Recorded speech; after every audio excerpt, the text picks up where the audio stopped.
Imo আইডিটি আপনার দেখা যায় বিভিন্ন গ্রুপে অ্যাড করে।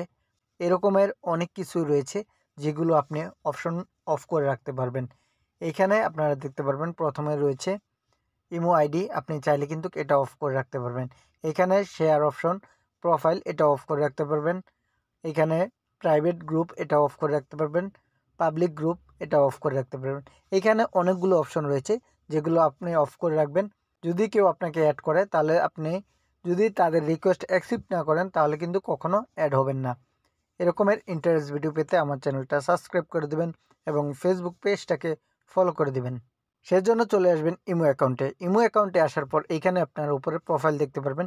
এই প্রোফাইলে আপনারা একটি ক্লিক করে দেবেন। ক্লিক করার পর এরকম একটি ইন্টারফেস চলে আসবে। চলে আসার পর এখানে আপনার নিচের দিকে সিকিউরিটি অ্যান্ড প্রাইভেসি লেখা দেখতে পারবেন। এখানে একটি ক্লিক করে দেবেন। ক্লিক করার পর এরকম একটি ইন্টারফেস চলে আসবে। চলে আসার পর এখানে আপনার নিচের দিকে একটু স্ক্রল করবেন। নিচের দিকে স্ক্রল করে আসার পর এখানে আপনারা দেখতে পারবেন মেথড ফর এডিটিং মি, এইখানে আপনারা ক্লিক করে দেবেন। ক্লিক করার পর এইখান থেকে আপনার যেটা প্রয়োজন নেই আপনার, সেটা আপনি চাইলে এইখান থেকে অফ করে রাখতে পারবেন। এখানে রয়েছে উপরে রয়েছে মোবাইল নাম্বার।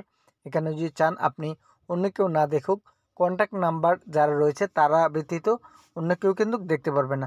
যদি আপনার ফোনে অন্য কেউ এই মুহূর্তে কল দেয় কিন্তু তার কাছে আপনার নাম্বারটি সেভ নেই, তাহলে কিন্তু সে পরবর্তীতে আপনার নাম্বারটি দেখতে পারবে না। এখানে রয়েছে শেয়ার অপশন, প্রোফাইল এটা অফ করতে পারবেন। আপনার যেটা প্রয়োজন সেইখান থেকে আপনি কিন্তু এটা করে নিতে পারেন। এইখান থেকে আমার প্রয়োজন হচ্ছে পাবলিক গ্রুপ, আমি চাচ্ছি এটা অফ করে রাখার জন্য এটা করে দিব। এরপরে রয়েছে আপনার হচ্ছে এখান থেকে আমি চাচ্ছি প্রোফাইলটা না শেয়ার করার জন্য এখানে আমি ক্লিক করে দিব এবং আমার নাম্বারটা এখানে অফ করে রেখেছি। এভাবে চাইলে খুব সহজে আপনি কিন্তু আপনার প্রাইভেসি ঠিক রাখতে পারেন। এরকমের ইন্টারেস্ট ভিডিও পেতে আমার চ্যানেলের সাথেই থাকুন।